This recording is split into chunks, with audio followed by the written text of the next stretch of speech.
Hi guys, we are back for season 5. Just like Cobra Kai on Netflix, we're back.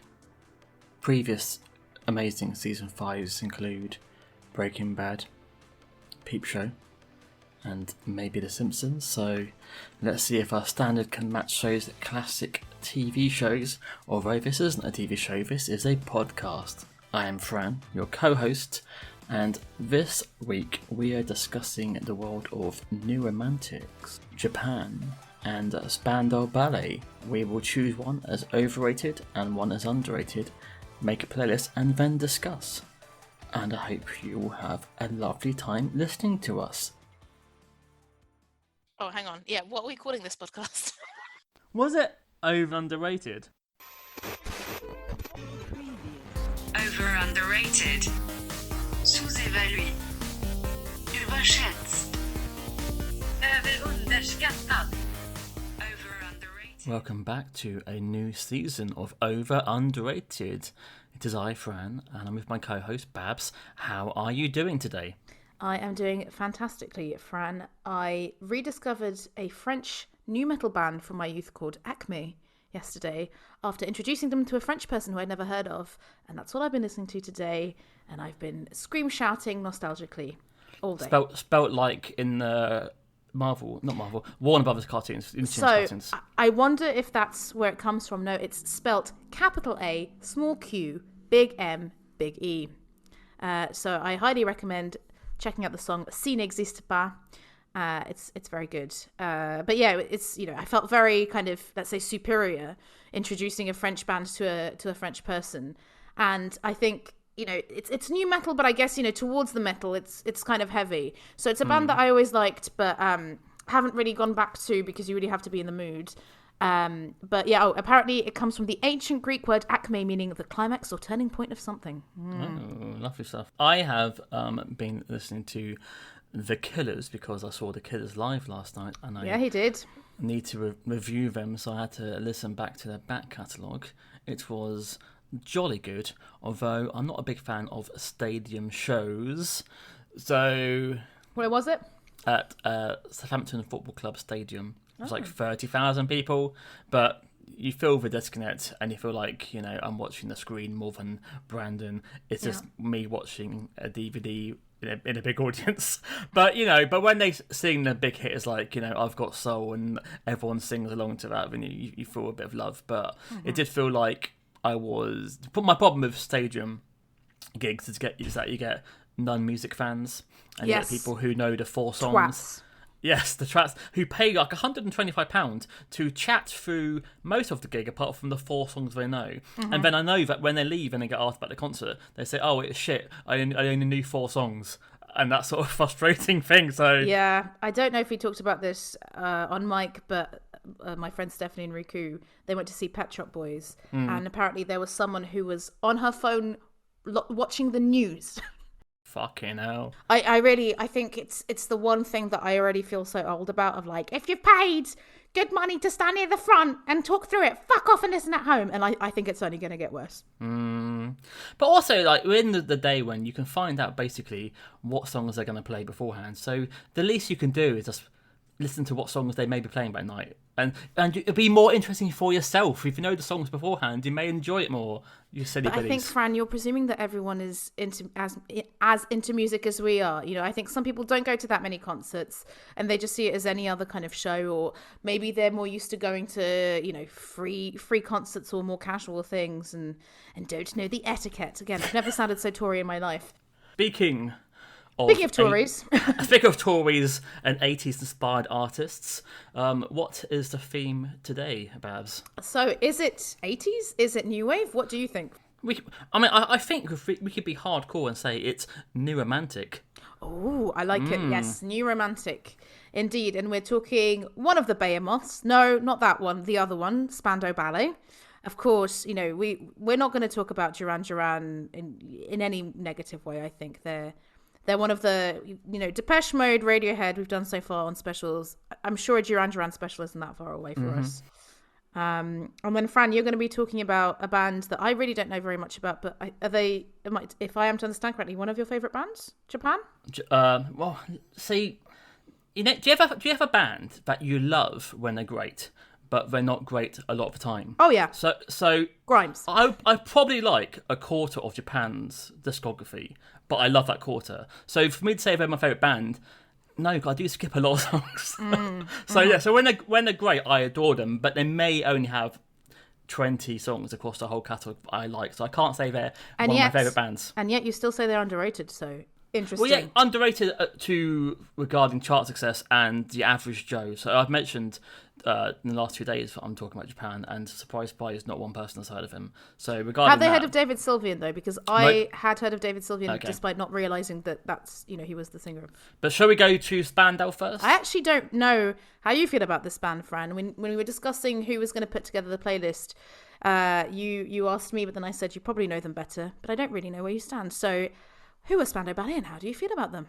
Oh, so Spandau Ballet, London's finest 80s band. So they, I guess, famously, they were the house band for Steve Strange's Blitz Club, which was where the new romantic scene, or futurist scene, however you like to describe it, happened. And it was, after punk, it was like, hey, let's express ourselves with not violence, but with makeup and being theatrical and dressing like the heroes from the past. I can be Robin Hood.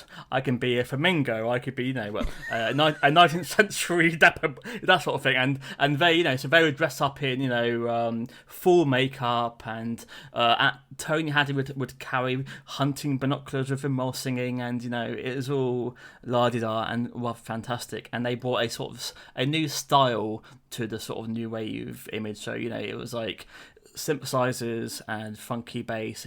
It was rock music you could dance to. And so Spandau Ballet were like one of the hippest bands in London in 1980, before Duran Duran and all the other bands joined. So I knew that, but then there's the other side of Spandau Ballet we all know, which is the true and gold side of Spandau Ballet, which is like, if in the UK, the Radio 2 sound of Spandau Ballet. So I think that they were probably cool for like 2 years, and then changed drastically, and then got worse as the 80s went on, to be fair. So I like maybe a few singles, but I used to get frustrated when people compared them to Duran Duran, because come on guys, everything about Duran Duran outshines Spandau Ballet, like the videos, the music, definitely. So I don't know why they were hit head to head, because probably because it's 5 members and they're all quite androgynous. That's one of the, and because they were so big, right? Yeah, but what was interesting listening back is Spandau Ballet's second album only hit number 15 in the chart, so they really weren't in 1982. Duran Duran released Rio, was one of the biggest albums in the whole world, and Spandau Ballet released Diamond, which got to number 15. It had 2 just top 40 hits. So it's I guess True saved them, basically. So what are your thoughts on those Spandau Ballet? So yeah, we were more of a Duran Duran house for sure, compared to Spandau Ballet, and they're one of those bands where I basically only knew Gold and True for a very long time. I think Greatest Hits might have been purchased at some point, not by me, and I discovered a bit more. So I think half the songs that you've got on the playlist, and I enjoyed kind of going through this playlist and doing a bit of research about them, because I hadn't realised how nightlife oriented they were and how that was so key to their success. So it's kind of like they played one song at one bar, and then suddenly all the record labels were fighting over them, which was mad. And I found it very, very funny that so when Steve Dagger suggested Martin Kemp should come in as the band because he got loads of attention as the roadie when he was the roadie for the Makers, something like that is quite funny that he's just brought in for attractiveness, but he's a very good bass player. On listening to this, I think I realised, my God, Tony Hadley's voice is so good.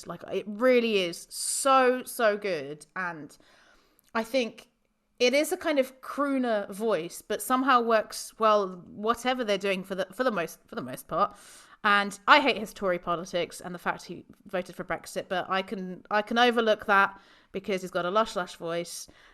We talked beforehand about Martin Kemp being Stephen Estender's. That I knew him in that respect before I knew him as Spandau Ballet, and I never saw The Craze. Did you see The Craze with Martin and Gary? How is it? It feels very low budget British, so nothing as high tech as is it Legend, the Tom Hardy version? But that's not meant to be very good, No. is it? But this, I think actually that I saw The Craze having no idea it was Spandau Ballet, because I probably was about 11 years old, so I didn't put the link together. Yeah, because it was 1990 or something, right? So yeah. And then obviously we have to mention Gary Kemp's podcast, which is having like a massive success. I'm a big fan. Raconteurs. I have not listened to a single episode yet, I think. So yeah, if I were to, where would you recommend starting? Well, it's almost as good as this podcast. So basically, he's spoken to every single person he's ever worked with. So, from Noel Gallagher to Tears of Fears to Simple Minds. You think of a band from the 80s and 90s, they're basically on there because they started the knockdown. So obviously, everyone had a free time before touring was allowed. So just go around and pick whoever you like, and it will be a decent interview. Well, there we go. And yeah, I think I vaguely remembered the court case, right? Because it seems that Gary Kemp was the main songwriter, and they all went to court, but then all managed to reform. What's the story behind that? So the other three, meaning not the Kemps, tried to sue Gary for allegedly he promised them royalties for songwriting, and then obviously when the money started to dry up in the late 90s, they then thought, hang on, didn't he say we get songwriting credits? So they tried to sue, lost. And then a decade later, when I guess more money was drying up, they actually got back together.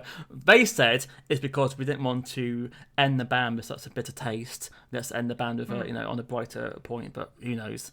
Well, who knows? But then Tony Hadley left the band, and I was reading an interview with him, and he's like, I will never I won't ever reveal the reason.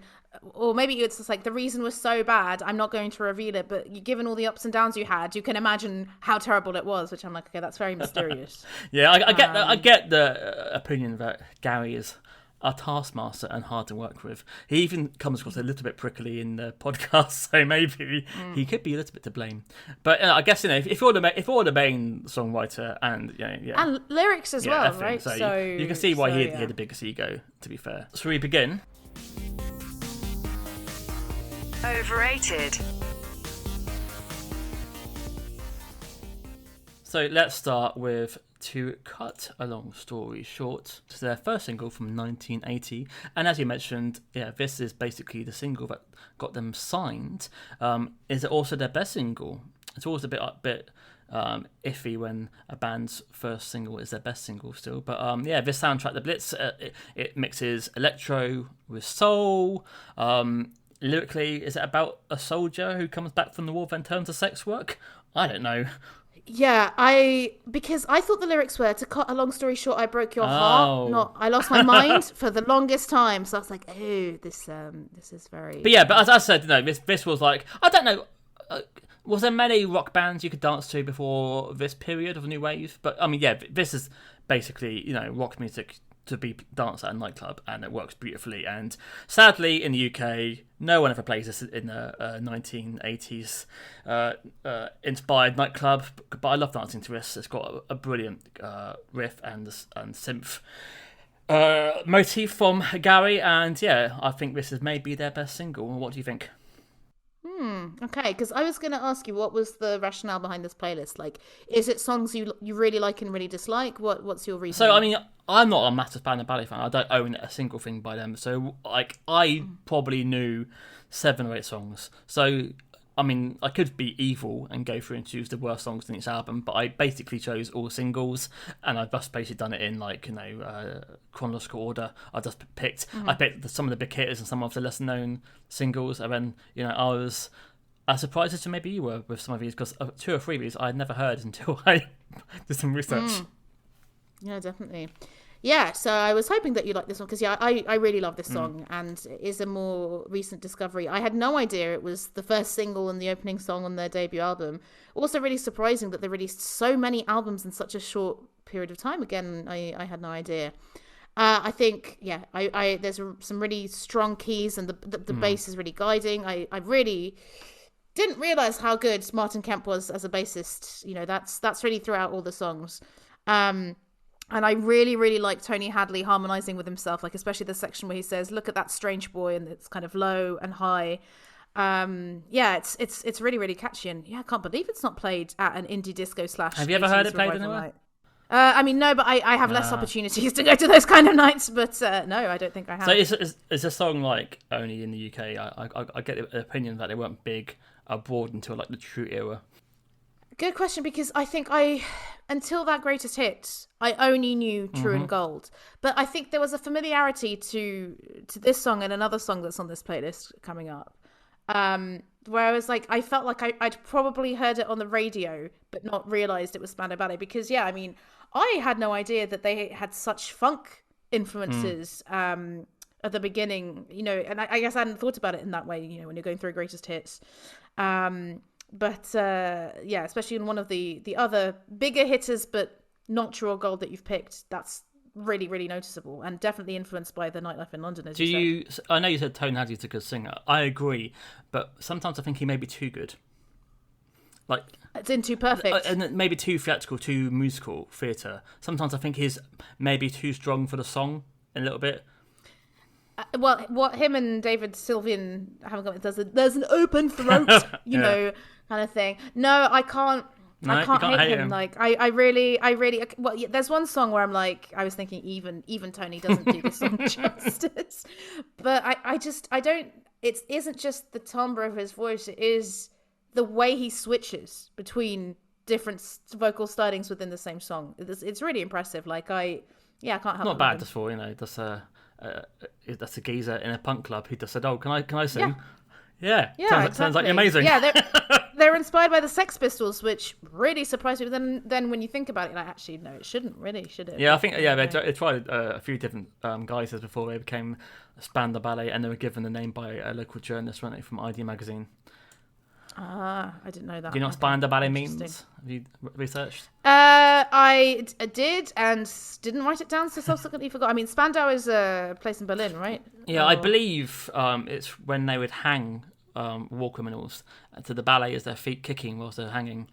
So that's a little fun little name there for kids to assess. That is quite interesting, given there's such a mainstream wedding band friendly band. I'm sure they enjoyed that. So on to my next pick, and I believe it is chant number 1. You don't need this pressure on. It just don't need this pressure. So I don't know if I like this or hate this. It's certainly memorable because of the repetitiveness of the chorus. I was doing a bit of research as per and watching the amazing documentary from 2015 about Spandau Ballet. And in 1981, obviously there's a lot of working class struggles under Thatcher, and it's kind of became an anthem because, you know, we don't need pressure on. And then it's kind of about, you know, fuck your horrible day life and get down to the Le Beach route, pun intended, I assume. I only just noticed once you read it out. There we go. Lovely stuff. Which what lovely I think, stuff. like, yeah, in like around that sort of time, I think London nightlife had gone back to soul music, hence why they had like soul horns from Beggars and Co. So yeah, it's quite a departure again from the earlier stuff. There's a surprise rap near the end. It's I completely forgot about. This is kind of crap, but yeah, I can't decide if I like it or not, because that phrase, "the kind of keep this pressure on," stuck in my head. But is that a good thing? Is it a decent song? I don't know. Apparently, Hadley was told to do a more laid-back vocal, and they made him lie down, which is why he sounds a bit different in the verse. Oh, interesting. Okay.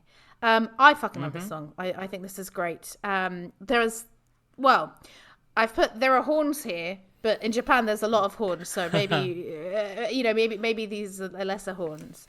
I'd completely forgotten that he raps at the beginning as well. I checked the time. It was almost time. You know, speak singing. And I found it really interesting that, I don't know if you saw this on Wikipedia, but an executive for the label told them, the thing is, guys, this is black radio and it won't cross into pop.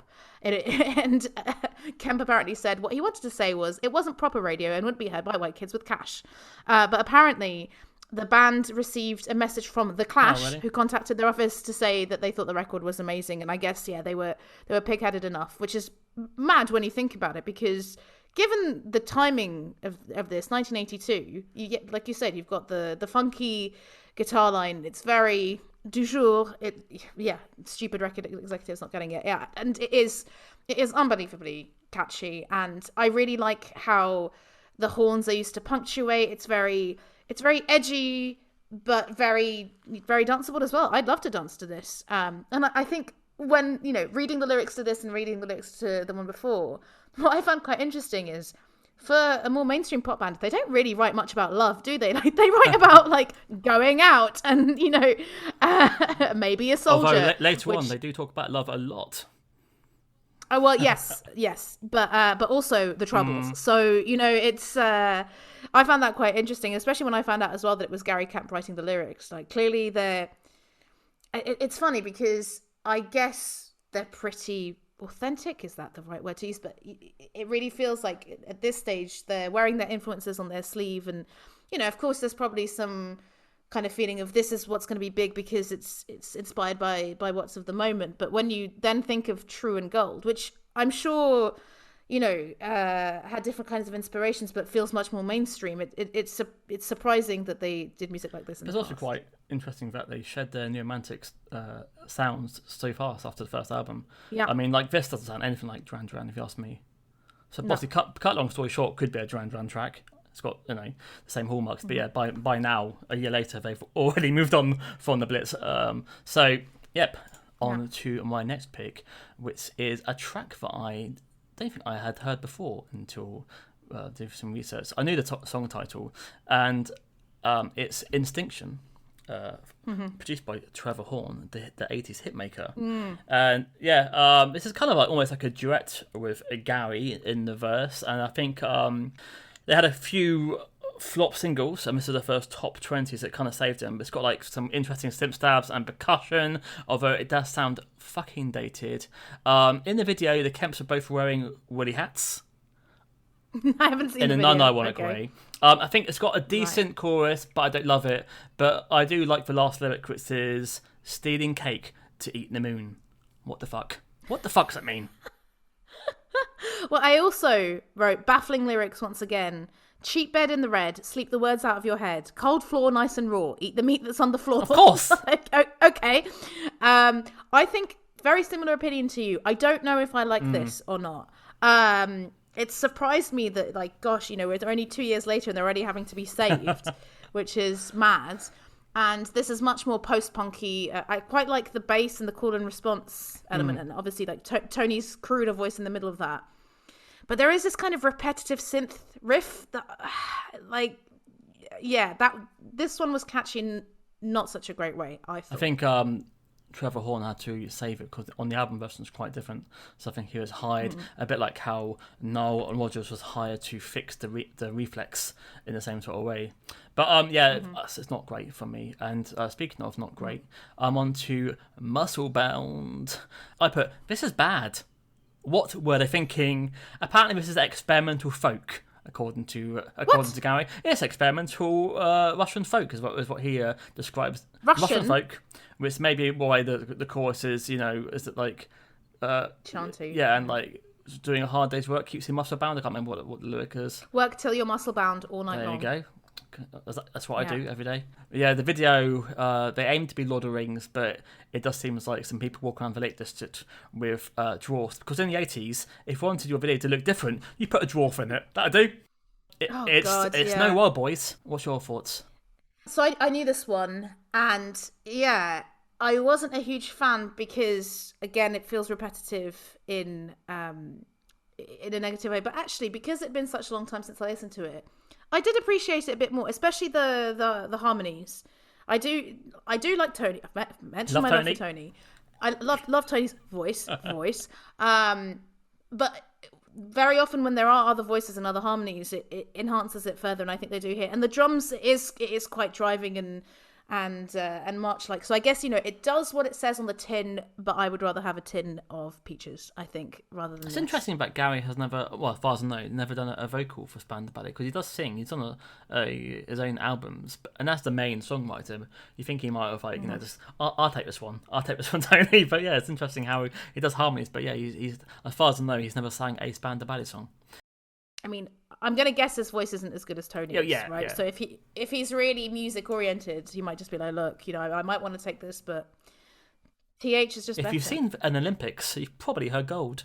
I don't know if it's a cynical move that having the song with Gold will mean that every time there's a sporting event, he's going to make some money from it. This is a move away, again, from the original hip sound. We've gone into the classy MOR pop sound. They're now wearing suits and ties. They've got polished synths. Although you're a fan of bass, I could barely hear bass line in Gold. It's mainly vocals and percussion. In the chorus, you can hear the bass. But and I put on here, this is full Hadley Theatre mode. And more sax, because by this time, Steve Norman had learnt the sax, and don't we know it from this part going forward.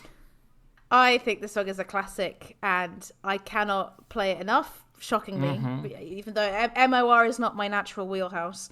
This is the first time I've heard the extended album version, actually.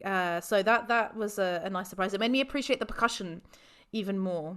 I think it's a genius song. I like how, from the beginning, it kind of wrong foots you because Tony Hadley comes in on an offbeat. So it starts very gently, and then he's like, thank you, and you haven't quite got there yet.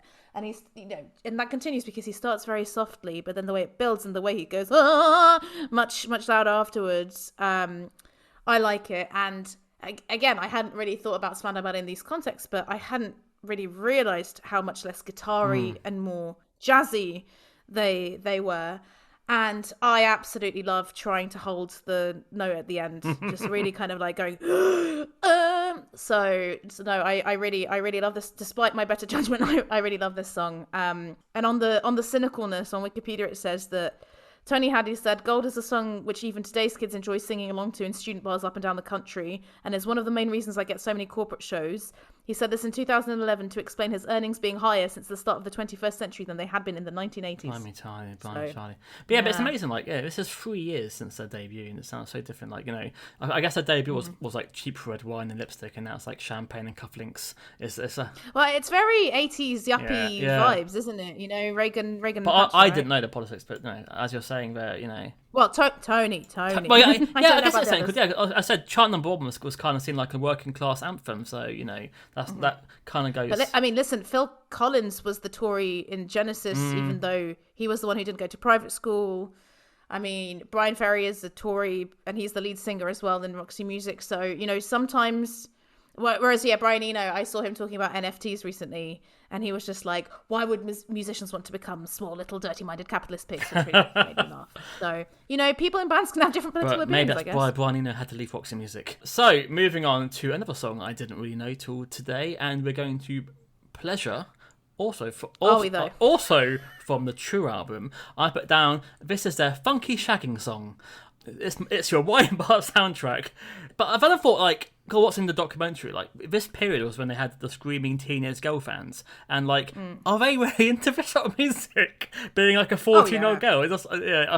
I remember being 14. I would have been into I said I think this would suit maybe the middle class parents. It's a lot less angular pop than those Rascals Duran Duran. But this is not for me at all. Yeah, this was also totally new to me, and I enjoyed the funky bass and Tony's voice, but that's about it. I wrote that it sounded like Muzak, and it sounds like a budget Club Tropicana by Wham. But it's about shagging, isn't it? He's saying, I want some pleasure. In my car, breathing in the song. It is on the screen. Adventures at 19. Naughty Camp. So, let's move on. Same album, a little song you may know called True. This is not the sound of my soul. That is the sun always shines on TV. What's the sound of your soul, Babs? Oh fuck! Great Sorry, question. I should have warned you. The sound of my soul. The sound of my soul. I think because I'm thinking about crooners warbling. I think the sound of my soul would be Megalomania by Muse or something. Just something very, very dramatic, very warbling at its highest kind of energy and emotion. Now, Fran, I really shouldn't like this song. I should like the song. Even less than Gold, but I really like the song. If more quiet songs were like this, I would really like it. I think it's the lush harmonies. The synths are very subtle, You know, you've got the synths, you've got the bass. Again, Tony very controlled singing, moving from hush to howling in an instant. And I just think when he gets to this is the sound, it hits you. I don't know why. I don't want to, but it is true to me. It's true, despite you name that much. But I think Gary by this time wanted to be more of a serious songwriter, and in the documentary, like he starts playing on the guitar, and every single person in the studio singing along instantly, so they know they had a big hit. But what is quite fucking funny is during the interview, they asked Tony, "How come you haven't toured Japan yet?" And he said, "Oh, because we don't sign the records." And then Gary goes, "Don't fucking say that. Cut. Do it again." Because his ego couldn't take, that's the reason why he doesn't tour part of the country. It's like, wow, he is taking this seriously. But yeah, this randomly was UK #1, but Gold is their biggest selling single, even back then. And I wonder how many people had their first dance of this. I guess True and Gold do sound kind of timeless, right? Like, I mean, I guess they don't sound like 2020s rock, but I wouldn't necessarily place it in the 80s, nor the 70s. You know, it's just... Yeah, it's easy listening, but there's enough to set it apart. Yeah, I guess, you know, it is a slow song, but because of the Sound of My Soul bits and yeah, Tony being so theatrical, as you put it, it does elevate it, I think. Apparently this is about Gary fancying Claire Grogan from Altered Images, and he wrote it for her. And she didn't. Really? And she didn't fancy him back. Oh, Claire. You might have dodged it. Okay, so now we're going to slide down the greasy pole of success and move on to the latter day Spandau Ballet. We're now moving to Parade from 1984. Still, no, Highly Strung. Yeah, but no, sorry, from the album Parade, the single Highly Strung. Yeah. So they were now like, you know, I guess almost stadium rockers. They had mullets and. But it's only 4 years later. This is sorry to interrupt, but I just can't believe how much has happened in such a short space of time. This is where Martin's wearing silk down to his knees. A very different world. This song, they've gone rocker. They've got more guitar parts. It's big production, funky bass, but it's got a fucking awful chorus, if you ask me, and sounds like 80s shit. But in the music video, it's set in Hong Kong, and imagine an 80s music video in Hong Kong, and yes, you're correct. It does have a Chinese dragon and a lady on a bicycle, of course. And it has Martin on stage with an eye patch. No idea why, but it was the 80s. Preempting Gabrielle there. I didn't get time to watch the videos, unfortunately, but Wikipedia did say the music video of Highly Strung was shot in Hong Kong and included a lot of cliche Chinese imagery. Oh yes. But luckily, no member of Spandau does dress up as a Chinese man. Or do anything with their eyes, I would hope. Not good. Okay. Song-wise, I wrote that this could easily be a less memorable Duran Duran song. I think this is the most Duran Duran song, Duran Duran-esque song that you've got on the playlist. I thought it was fine, and I enjoyed the usual bass and vocals, but yeah, the guitars didn't really do it for me. However, I absolutely love the lyric. She used to be a diplomat, but now she's down the laundromat. That really made me laugh. And I guess, yeah, it's about a woman having a nervous breakdown, it seems, which is quite, I was thinking, like, this is quite original, and how many people were writing stuff like this in the 80s, I don't know. So props to Gary for that, because clearly, yeah, it's not just kind of love and politics. Is that a phrase that travels? Highly Strung? Is that known? I guess that's more of a euphemism, right? I would say, yeah, maybe not one for your average non-native speaker, but because, yeah, I guess it could also mean like uptight. Well, no, sorry, not uptight. Yeah, uptight, or kind of like too sensitive, right? So I had to laugh reading the YouTube comments. A guy called AC72 says, "This sounds fresher than anything in the current charts." Does it? Does it? AC72? How old are you, mate? And that was 7 months ago. Yeah. So moving to the final release. Is this the last thing they did? I think it might be. This is a Love. Yeah, I think it's from the Greatest Hits in 2014. I think they wrote 3 new songs. So yeah, this is String Laden Bullshit. Yes, Tone Hadley can still sing in 2014. It's got lyrical nonsense, but he keeps mentioning love, so therefore he can get away with anything apparently. This is the creative end of Spandau Ballet. Enjoy, guys. What's your thoughts? It's harsh, but it's true. Yeah, I put, oh god, there's so much saxophone and piano at the start. I really dislike this saccharine chorus, and this is the one song where none of the usual things saved it, because I think there's so much going on that even beloved Tony's voice doesn't do it. And you compare it to chart number 1 and it's just like, how is this the same band? What happened? Which, normally I wouldn't say that as a bad thing, right? Because clearly they're a band that constantly kind of reinventing themselves. But this just seems cynical, it seems they're like, right, okay, the people who are now old biddies who liked us, like, let's dress up Tony Hadley and have him sing about love. So yeah, I truly dislike this. Easily and to finish off, I thought I'd finish off with the epic song "Through the Barricades" from 1986. Gary's friend, and I believe he also worked for Spandau Ballet on the merchandise. Thomas Riley was shot dead in Belfast during the Troubles. So Gary thought he'd write a song about, I guess, a Romeo and Juliet inspired song, but set in Ireland. This was when Tony would start wearing leather gloves and a roll neck. Not a good look.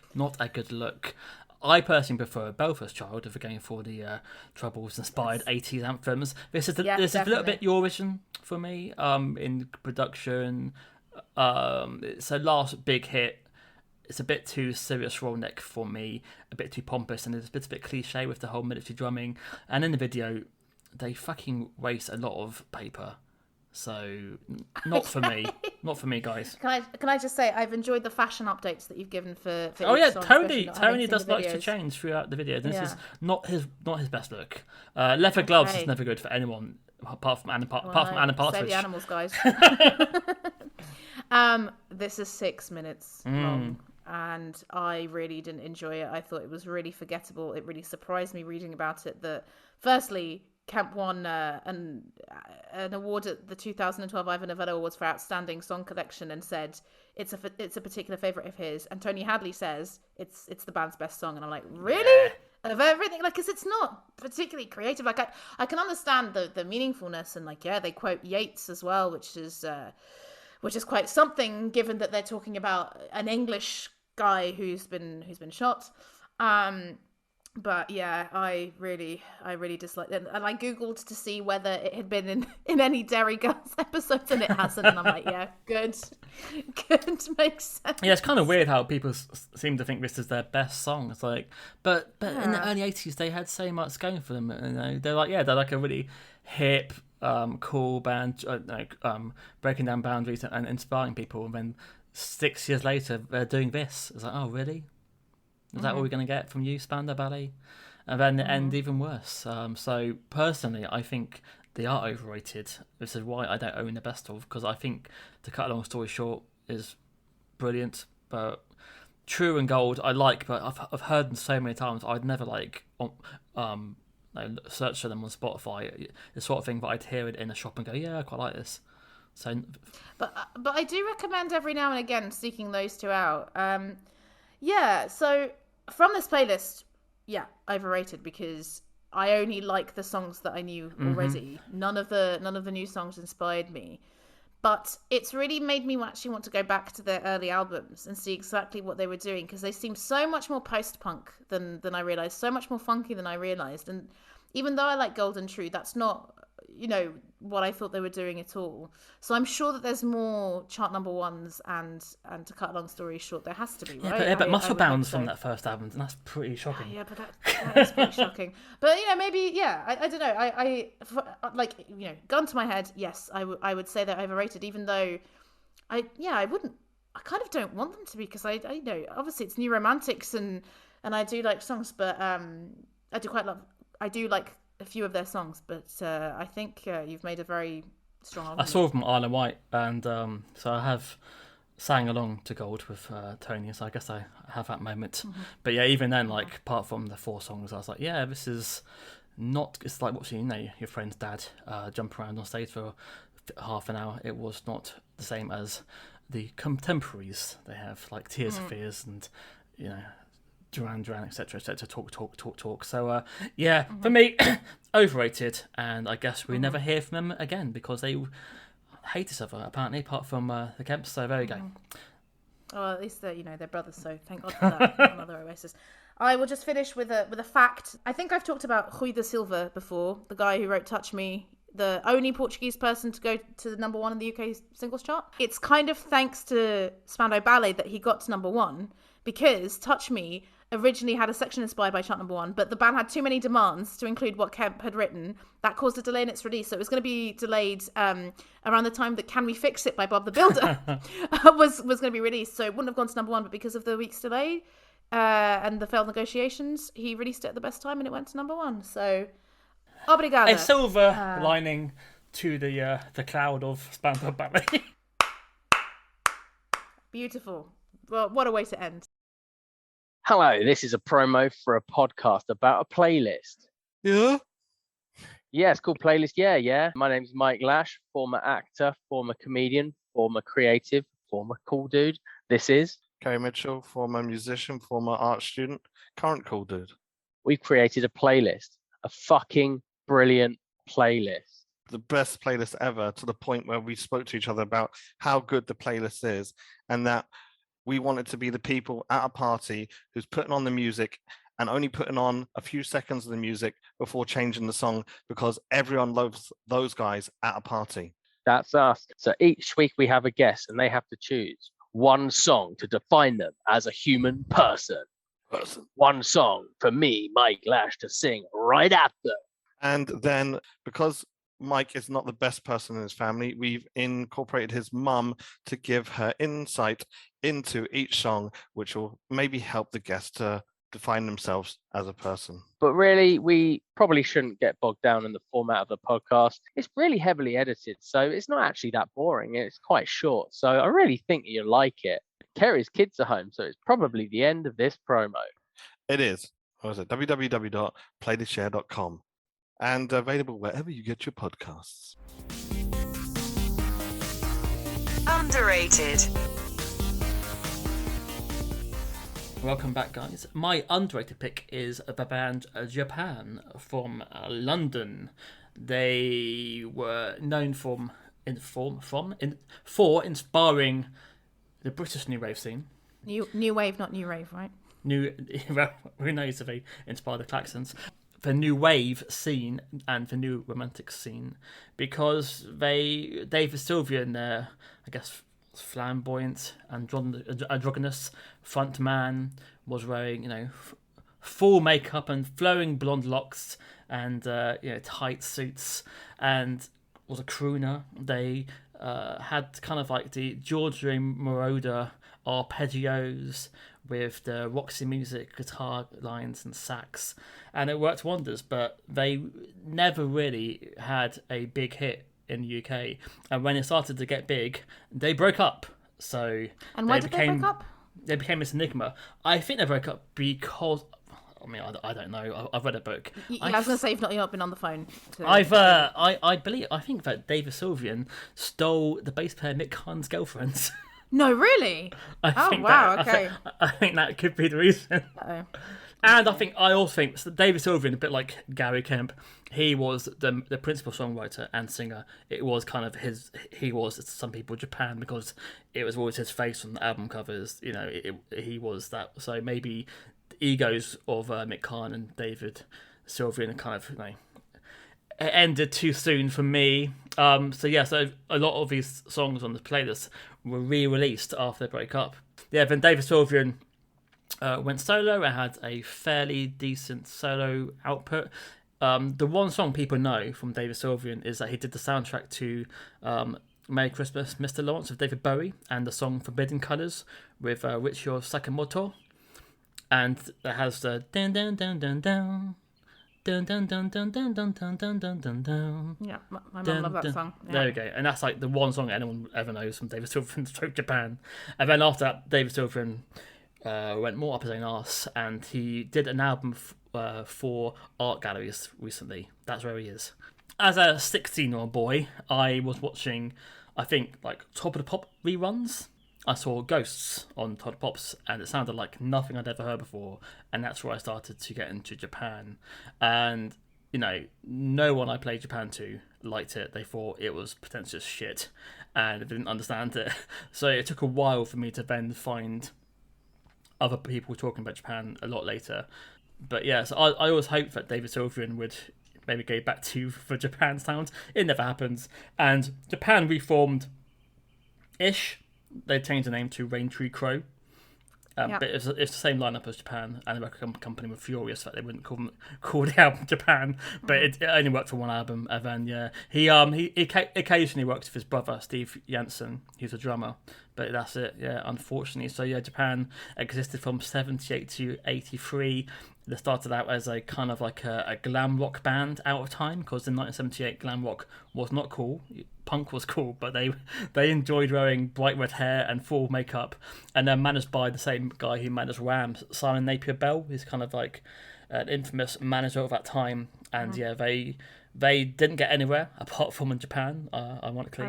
Yeah. And they were signed to Hansa in Germany. They basically were dropped, and then suddenly Virgin picked them up, and then they had like some success for 2 albums, and then it was the end of Japan. So did you know anything about Japan at all? I did. So I had 4 songs by Japan saved.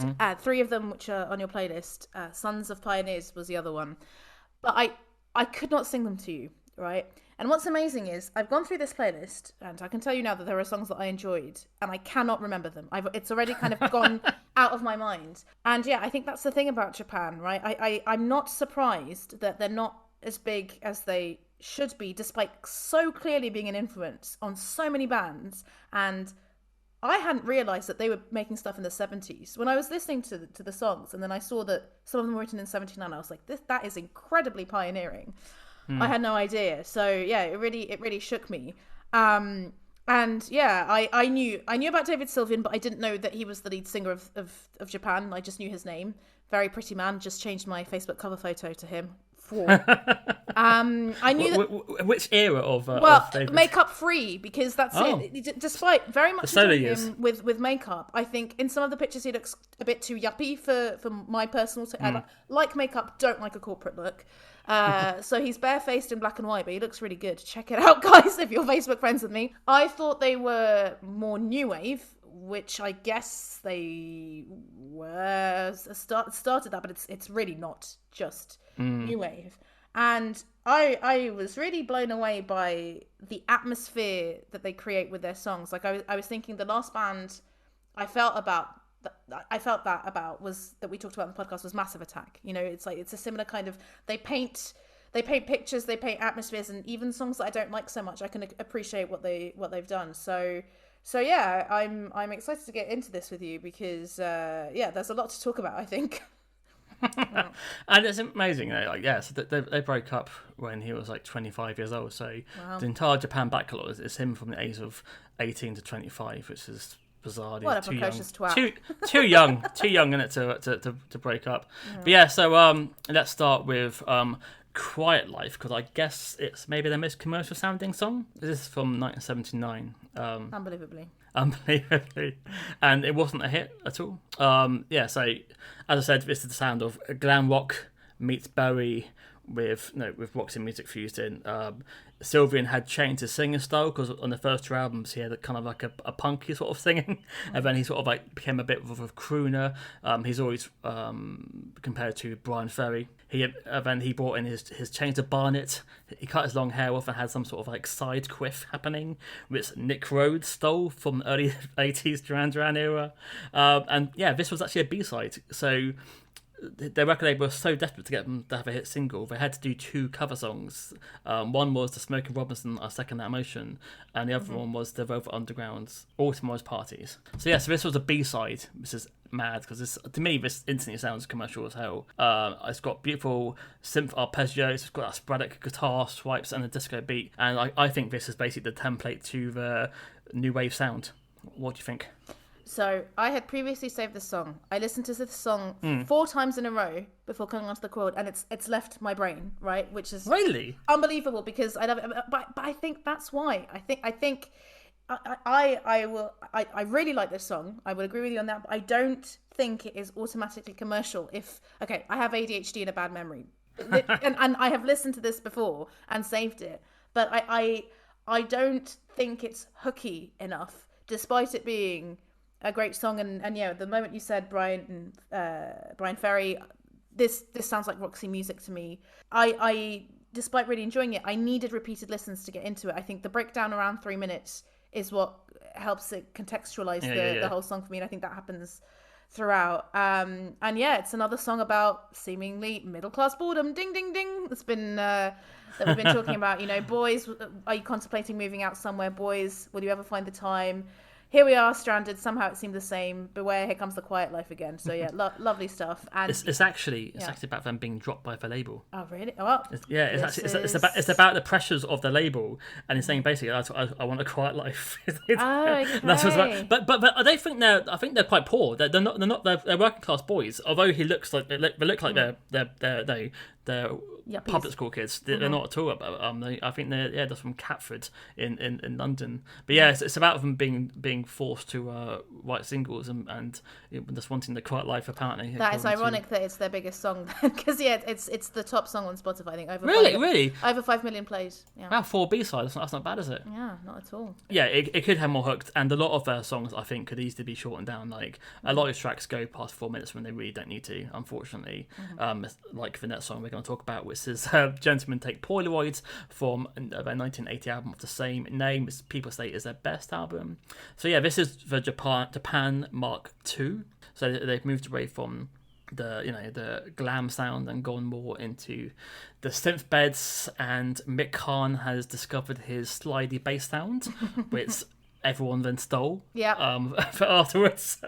Yeah, it's just I think there's more confidence because they're with Virgin Records now. It's chic pop music with interesting local ideas. I can't imagine a band singing about Gentlemen Take Polaroids these days. Well, we've got Hey Ya by Outcast, and that's it, isn't it? But yeah, I do find it weird thinking, I was 17 years old listening to this. What the fuck was I doing? I was listening to this over Pulp and Oasis and Blur, thinking, guys, why aren't you listening to Japan? But that is okay, not Pulp, but like that, it is lad culture shoved down your throat, isn't it? Yeah, so, maybe. If you're a bit more of a sensitive person, I can totally understand taking solace in a beautiful David Sylvian's eyes. It has an awesome album cover, and I once covered it for a calendar myself. Well, guys, set us up a Patreon and might be able to get rights to those pictures. Yeah, I put extremely Duran Duran bass. That is what I wrote down. So I'm sure this inspired Mr. Taylor. This was one of those where, like the atmosphere, I really liked the fun title, Gentlemen Take Polaroids, very tongue in cheek. I quite like the menacing bridge and the dreamy instrumental ending. That chimed with me much more. But I didn't save it, unlike some of the other songs on this. So I liked it, but definitely not as much as Quiet Life, and not as much as some of the others. Are you a fan of his bass? Because sometimes I find it a bit too. A bit too bassy. No, it's like yeah, you can calm down. It's like he found the sound. And it's like, oh, I'm gonna use this in every song now. But see, I don't mind it. And I think because their synths are so weird. I think it is driving and guiding in a way that I guess is kind of comforting sometimes. Like, okay, the bass is there, we're going to be fine. He also plays the sax as well, Mick Karn. There's a lot of horns in Japan. I was very surprised. Well, I didn't mention that in a minute. I did say why. Like, say, I'm not like... I don't hate the saxophone. I just feel that sometimes in the 80s it became like the show-off instrument. Like, hey, we need a 2-minute sax solo. But do you? that's my like with the Spandau Ballet, for example, that ruins a lot of their songs. So moving on to the final album, Tin Drum, and yeah, they again have changed the sound. Musically they went less commercial but became more commercial, which is odd. So this is Still Life in Mobile Homes, and this does not sound like a top 10 single at all. Mick Karn's Raving Hello from the off with his bass line. It's the arty side of pop. It's got Steve Janssen's playing with different drum techniques, and his percussion in this album is brilliant. Like he's almost playing like a different instrument, like a melodic instrument rather than just keeping time. And yeah, it's not an easy one to get into. I would probably have to hear it maybe 6 times when I was a kid to get into it, but I enjoyed the catchy part when it says "Plant life, my life, still life in mobile homes," and they got stuck in my head for a long time. Oh yeah. Is it about touring? Is that what's about? Always moving, I didn't maybe? analyse. I wondered if it was about aspiration, right? Because if you're in a mobile home, maybe you can't afford, if you're in a mobile home, you don't have the security of a home that's on the ground, and therefore you won't have a still life. Is it about that? That's how I very loosely interpreted it. So, is this odd? Oh, it's odd, but I loved it. It's odd, Okay. but I was like, whoa! Again, not a song at all I expected you to put on any playlist of a band that you were claiming as underrated. I wondered as to why it was called Tin Drum, because I've heard of the book. I didn't realise that there was a film in '79 which won the Palme d'Or as well, and wondered if you'd seen it. And I haven't, no. Yeah, so I did wonder, because it's meant to be a classic, isn't it? What a sideways shift. Much wonkier, post-punk and jazz. I really like, is it a woman warbling? And I don't know. Yeah, because I think there's another female-sounding vocal in another song. Yeah. And the unexpected guitar solo, especially like those two things by themselves, and then contrasted with his, I've put, very open-throated voice. It's one that you have to be in the mood for, and definitely one that you need repeated listens for, but I loved it.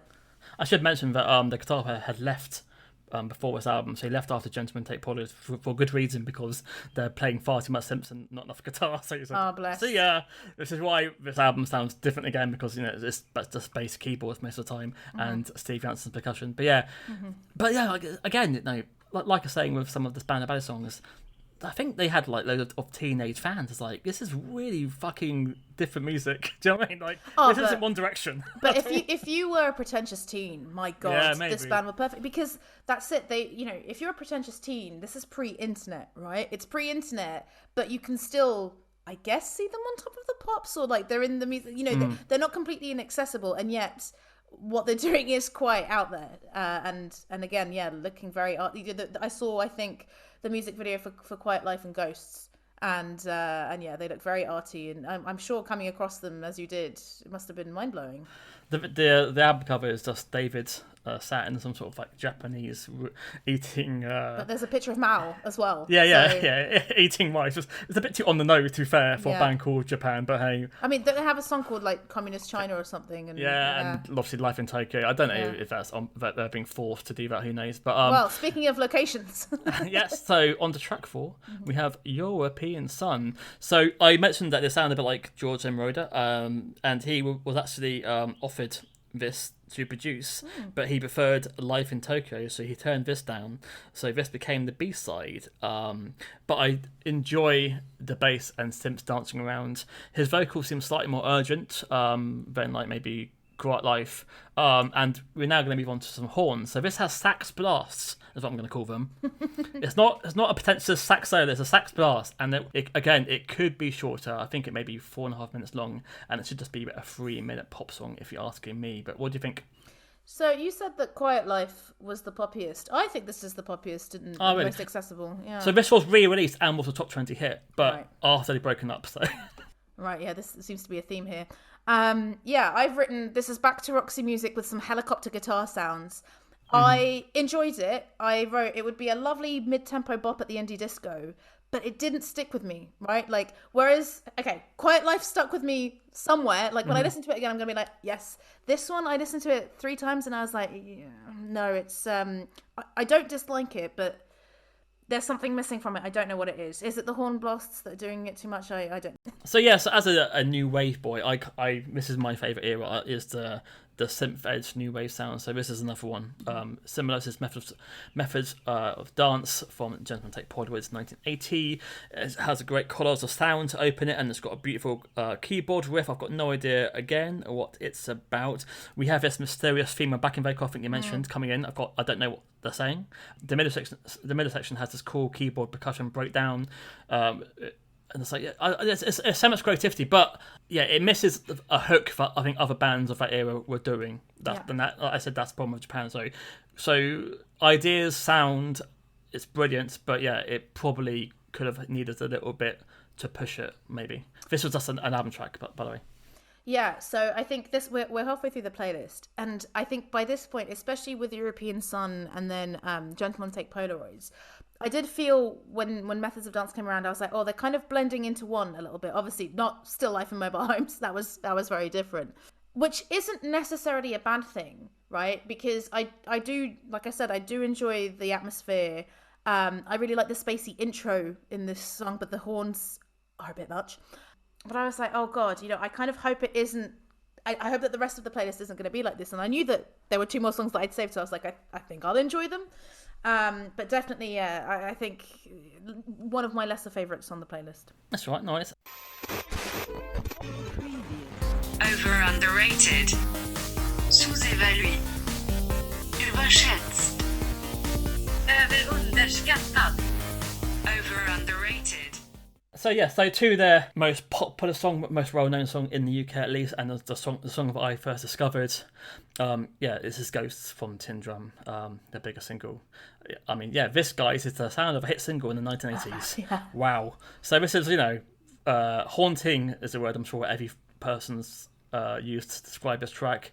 It's mad that this was on Todd the Pops. It's 3 guys playing keyboards. I think is it a marimba or is it a glockenspiel? Oh, I don't know.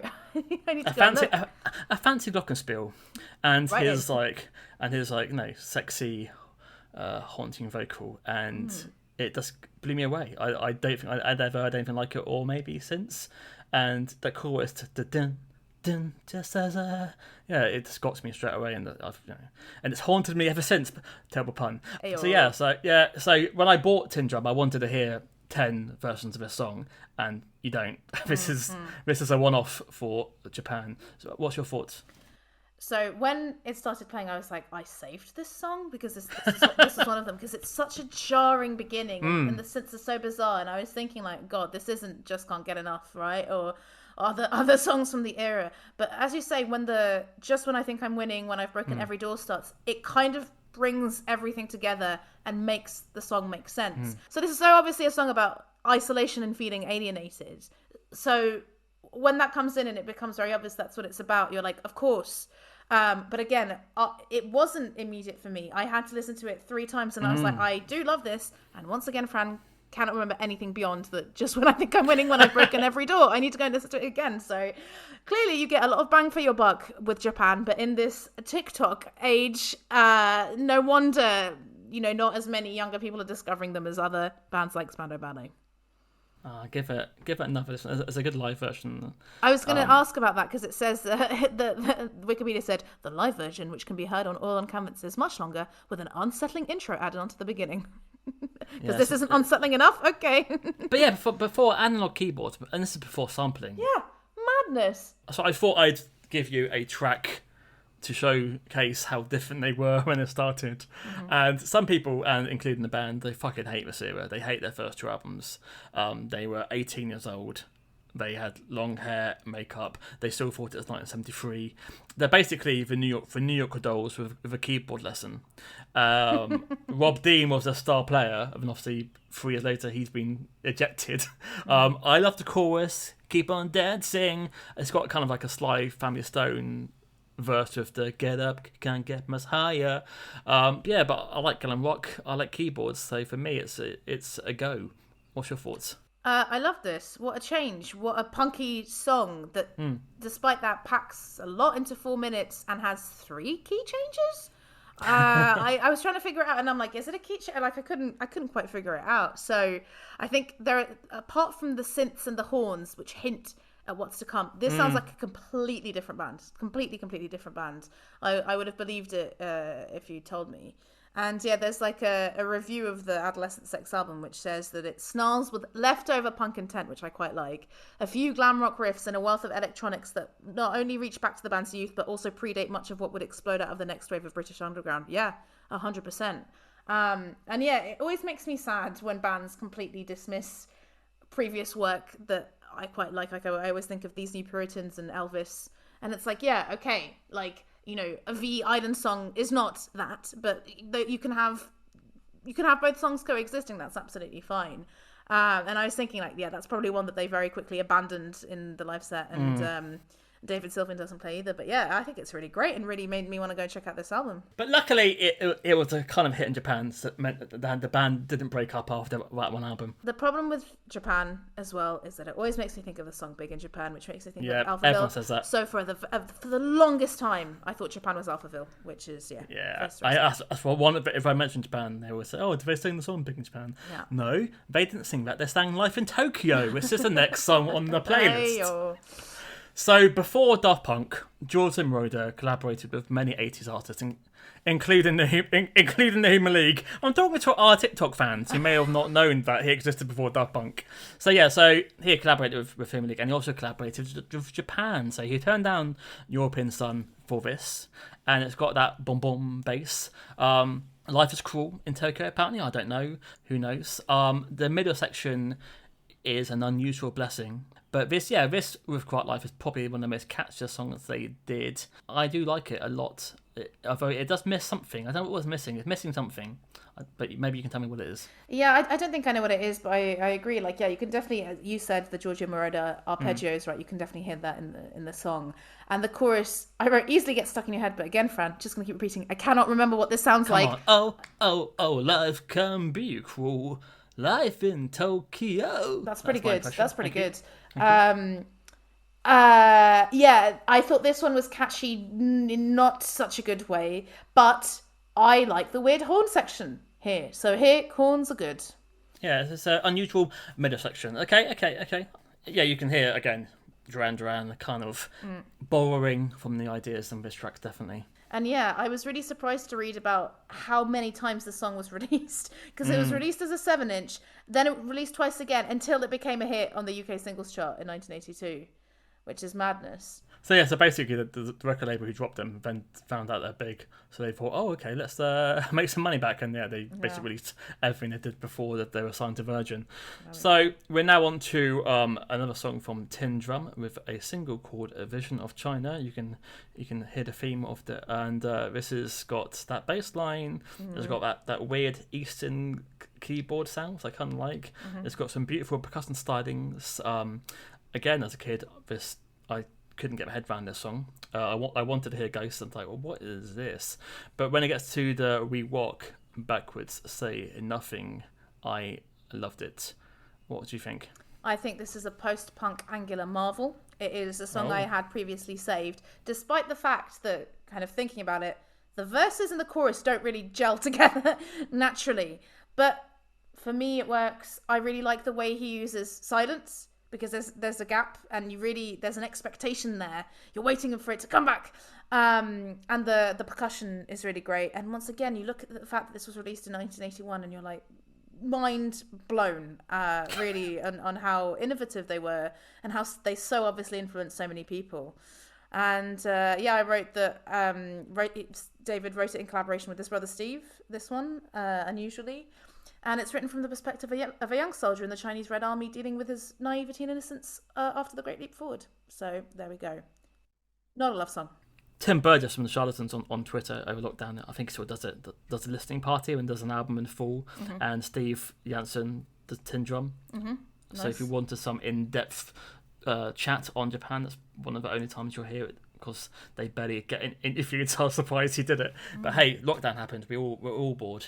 And then moving on to the final track, and it was a hard thing for me to make because I don't know which Japan to give you really, and I kind of thought, because you like Duran Duran, I thought I'd give you more of the synth-based new wave sounds. It turns out I should have given you more Tin Drum.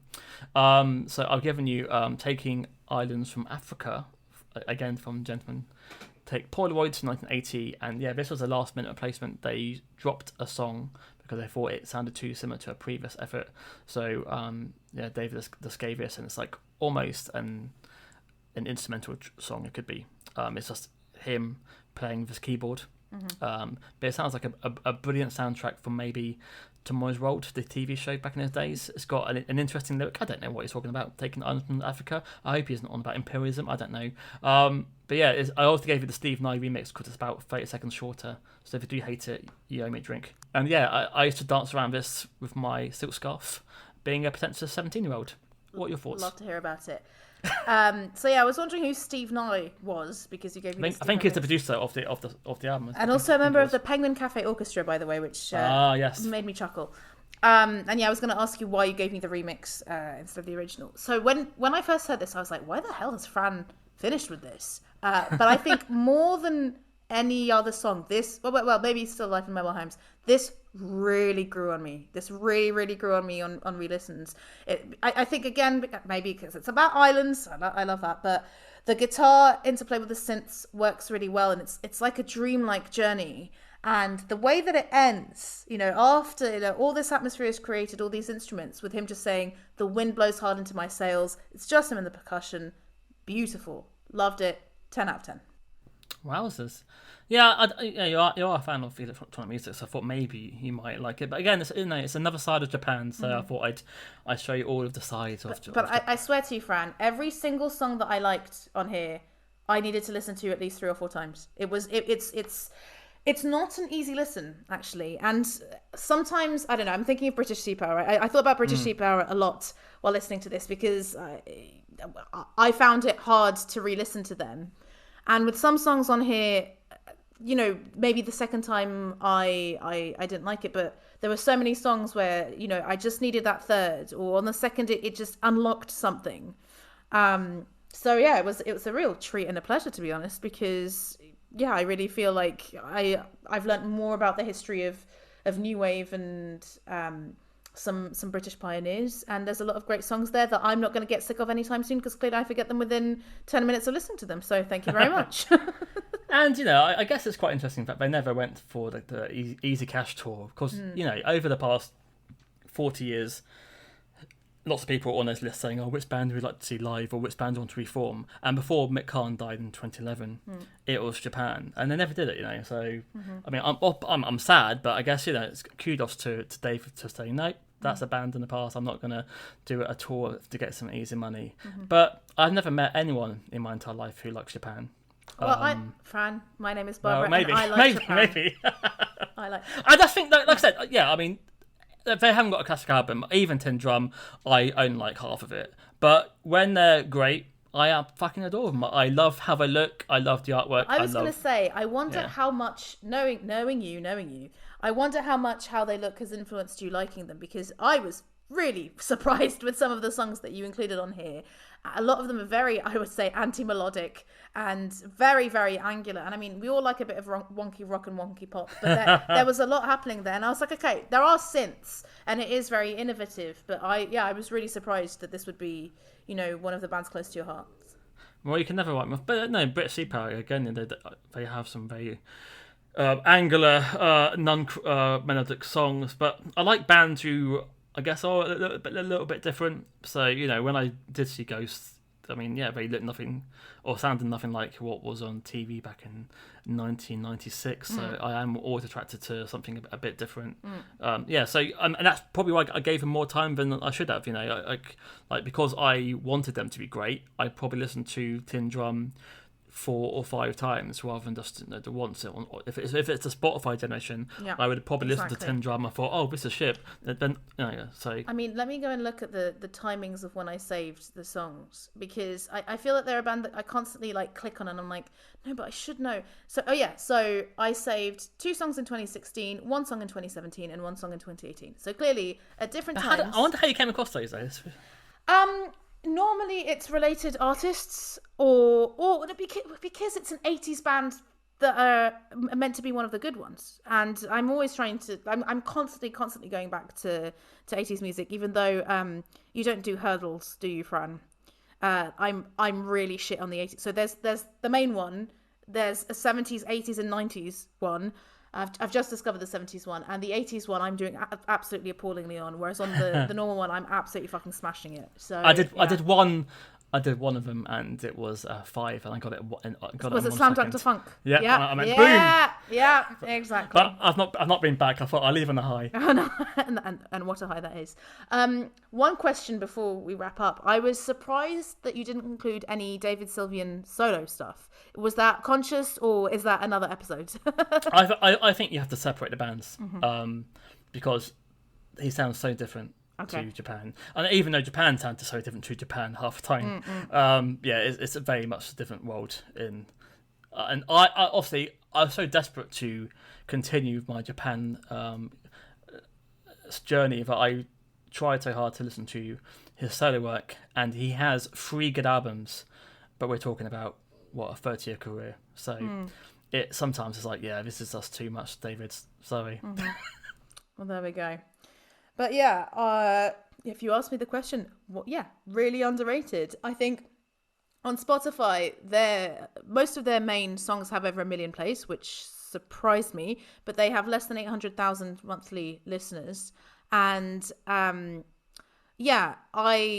would say they're underrated, even though I can understand why they would be underrated. I guess not everyone is interested in knowing what the inspiration is for the other bigger bands of the decade. And a lot of the stuff, I mean, like if you're playing Japan, if you're like, all right, I'm going to play you a Japan song, and you play Still Life in Mobile Homes, I can understand why, as much as I enjoy that song, I can understand why I'm like, yeah, no, this is not really for me. And yeah, I think because I knew he was quite a handsome man, I deliberately kind of didn't watch any. I wanted to listen to the songs without watching any videos first, and I think it's a very different atmosphere if you're watching these very kind of slick, beautiful men playing instruments. And yeah, some of the videos, the camera angles are quite interesting and modern, it seems to me as well.